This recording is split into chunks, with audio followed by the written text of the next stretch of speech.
Well, hello. Today I'm going to show you how to grind pigments and show you how to use them once they are ground. So for this today I'm going to be grinding some azurite. This is an ancient pigment. It's a natural one that you can see here how grainy it is. It's almost like small little pebbles, right? So it would be almost impossible to actually paint with it as it is. So we're going to try to grind that. And this is the pestle. This is the mortar. This has been rough. This is a rough surface. This is somewhat of a rough surface. And I'm going to grind it this way. So we'll pour some of it out.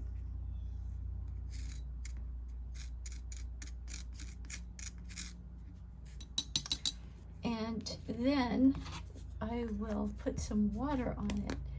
So people often ask me, should I use the egg mixture when I grind? The answer is no, don't do that, because we're going to grind enough to save it.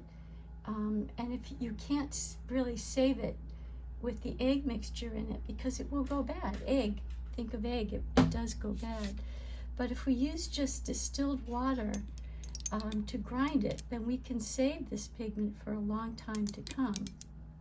And that means we don't have to grind it every time we want to use it. So that's always helpful. So let's see how this goes. We'll give it a go. So you can hear how rough this is.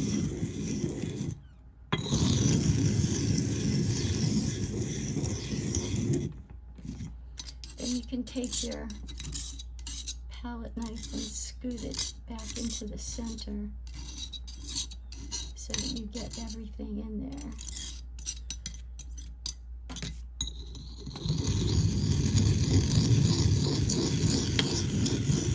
So I'm going to keep doing this for a while, and I'll come back to you when it's all ready to use. So here we are, almost finished with the grinding. And I don't know if you'll be able to tell, but you see how much smoother it is right here. Well, when you're grinding, you see how it's much quieter now? There's not as many particles that need to be ground down. So that's one way you can tell when you're finished.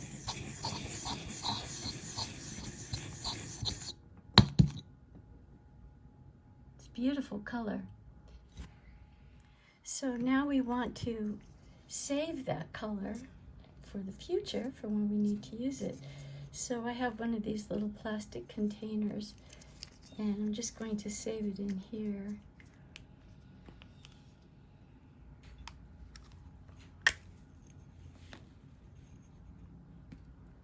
So I'll start by scraping it off of here.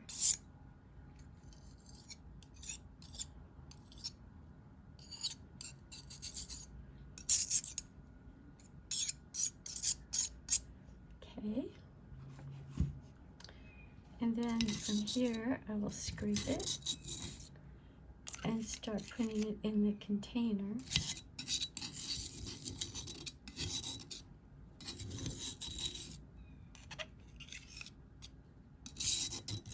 So what will happen to the paint in the container, if I keep the cover on, tightly covered, and every, say, so often, I don't know, a couple of months or so, depending on the conditions of where you live, you could check it, and you could just add a couple of drops of distilled water to keep it soft. But you could also let it dry out. And so I'll come back in a minute and show you what it's like when it's dried out and how you can use it in that way too. See, we're getting some nice azurite. Is this azurite or vivianite? Azurite. Yeah, nice color. Okay, we'll be back. Okay, so now I'm going to show you another thing you can do with it. So this is just plastic wrap from the kitchen. Just taking off a piece of plastic wrap and putting it on your work table.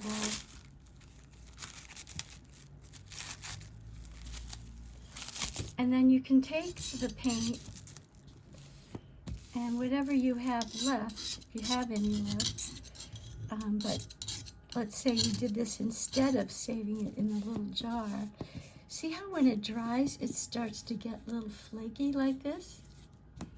Well, what I have done with this kind of method is I have used, let's see, give it a little more water so I can get some more oil. I have used this as a way of mixing the pigments when I know that there's a color that I really want to use a lot of. So for example, the Sankier color, I mean, let's face it, every time we do a face or a flesh, we're going to be using a Sankier color. And so I thought, well, why don't I just mix up my Sankier the way that I like it and mix up a lot of it, and then I'll have it each time I paint an icon. So I did something like this. I did this. Let's say I had, the colors I used for Sankier were the Mallory Blue, Yellow Ochre, and a little bit of Burnt Umber. And I mixed them wet and mixed them in here and just let it dry, completely dry. And this is what I got. You can see how there's still some little lumps in there, but I will show you this color. Of course, once you start trying to paint with this is dry, but when you're actually painting, you must use the egg mixture. Remember that. You cannot paint just with the water and the pigment. But now that this color has the egg in it, I cannot store it longer than a week or so in the refrigerator. So that is the difference. But see this beautiful Sankier color? That's what I achieved with the Mallory Blue, Burnt Umber, and Yellow Ochre. And so I have this much now. I have had this for more than 20 years because you don't really use that much, do you? But what was nice was I have my own kind of signature color for Sankier, and I'll show you what that color looks like over here. So this is the Vivianite that we just, Azurite that we just did. Isn't that gorgeous? Look at that color. So that's a natural pigment from the earth. This is a permanent green light, which I'll show you in a minute. And this is my Sankier.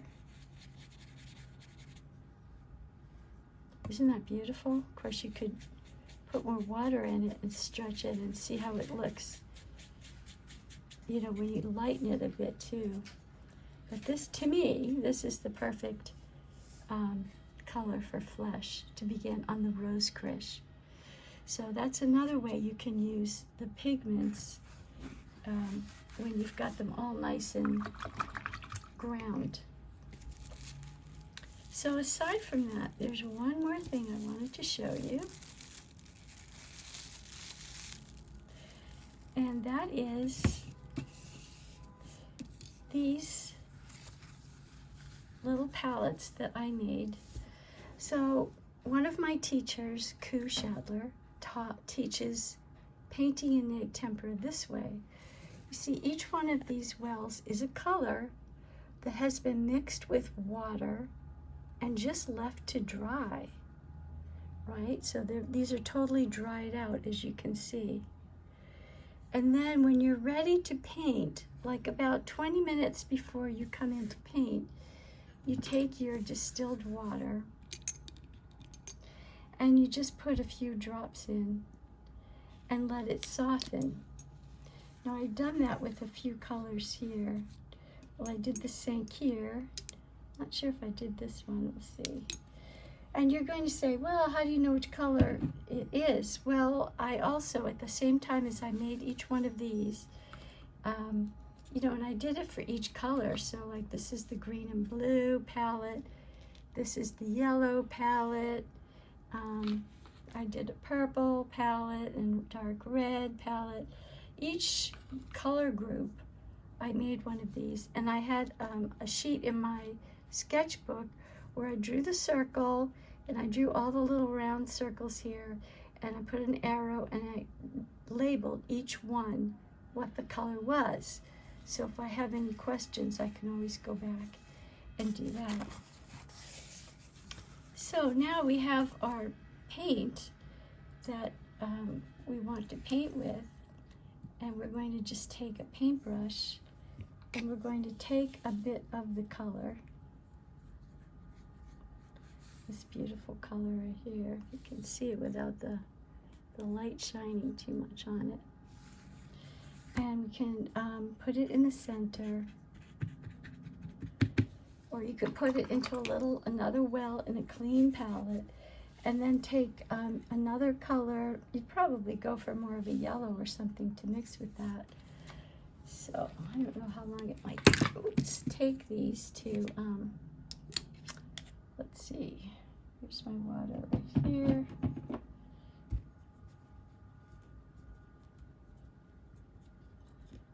See if I could get a yellow loosened up for you. So this is just the distilled water.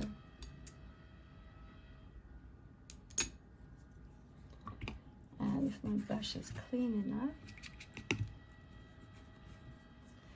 I could just kind of scoot it around a little, and it will start to pick up the yellow, and I can put it in here and mix it. So you could have a well of your mixed color like this, and then you could paint with it on your icon.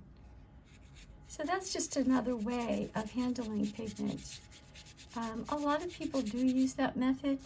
I usually don't. I did try it, hence that's how I have all these little palettes. But generally, I just do as I teach. I take the actual pigment and put it in one of the wells and put the egg mixture in it, stir it, and then decide how much water needs to be in it before I start painting. But I know these colors, I mean, you see, there's a real method to the madness here. These colors are just so rich and so beautiful, and they really come to life when we mix them with the egg mixture and water. So it's really worth the kind of extra effort to get such absolutely gorgeous colors. Okay, if you have any questions, I'm sure you must have some questions. Go ahead and put them in the comments, and I'll do my best to get back to you.